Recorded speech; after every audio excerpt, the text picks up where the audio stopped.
Okay, let's dive in. We've got these 7 verses, pretty randomly selected, it seems, from ancient texts.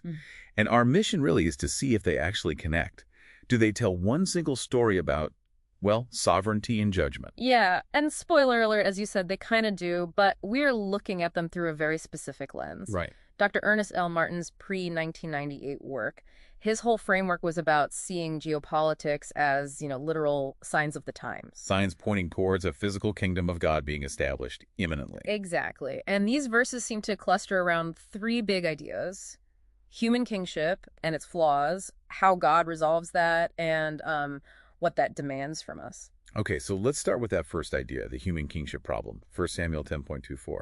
Yeah, the people demand a king, and they get Saul. And why Saul? Because, well, the text says there is not the like of him among you all. Basically, he looked the part.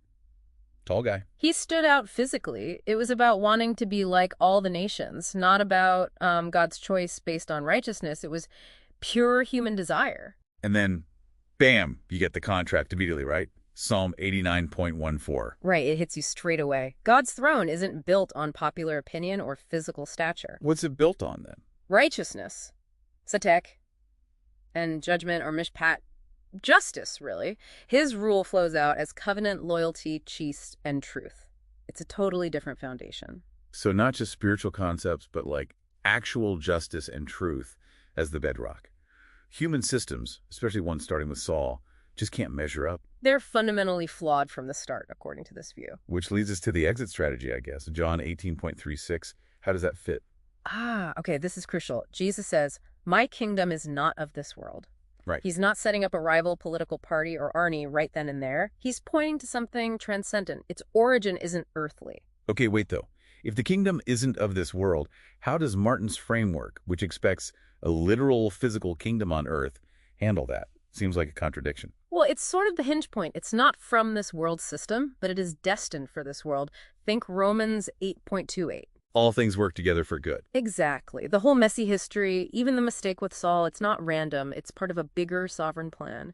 It sets the stage for the divine kingdom to arrive physically. Ah, I see. So the not of this world is about its origin in nature, not its ultimate destination. Precisely. And then the timing gets super specific. 1 Corinthians 15.52, this one's famous. In a moment, in the twinkling of an eye, at the last trump.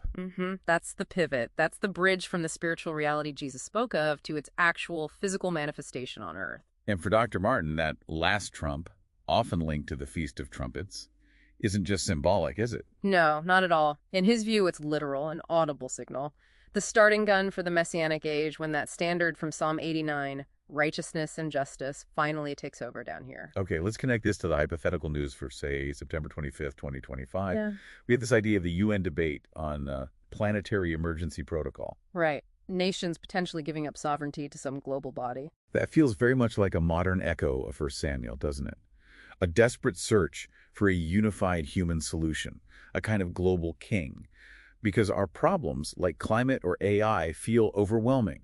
It's the like all nations impulse again. Exactly. It's the worldly kingdom consolidating, maybe reaching its final form. And texts like 1 Enoch suggest that final form is, well, destined for judgment. But then there's the countersign in the hypotheticals, the stuff in Jerusalem. Yeah, the Sanhedrin identifying the priestly lineage and finding that huge foundation stone near the city of David. Like a physical echo of Psalm 89.15, the foundation of God's throne. That's how the framework would see it. Tangible signs that God's eternal kingdom, the one founded on justice, is starting to manifest physically, all pointing towards that last trump. So the whole narrative arc we pulled from these random verses, it goes from people demanding a flawed king like Saul to the sudden, almost instantaneous arrival of a divine kingdom built on pure justice. It hangs together. It really does, when viewed through this specific lens. And it leaves you, the listener, with a pretty direct question. Which is? If you believe this narrative, this eventual triumph of divine justice, what does that knowledge demand of you now? Right. It's not just about knowing the future. No, look at the final verse we had, 1 Enoch 94.1. It's an ethical command. Love righteousness and walk therein. Because the other paths, the unrighteous ones, They shall suddenly be destroyed and vanish. The prophecy insists this isn't just information, it's a call to action, urgent action. So the final thought for you to chew on? How does knowing about this predicted, inevitable divine justice change how you live, like today? Yeah. What priorities shift?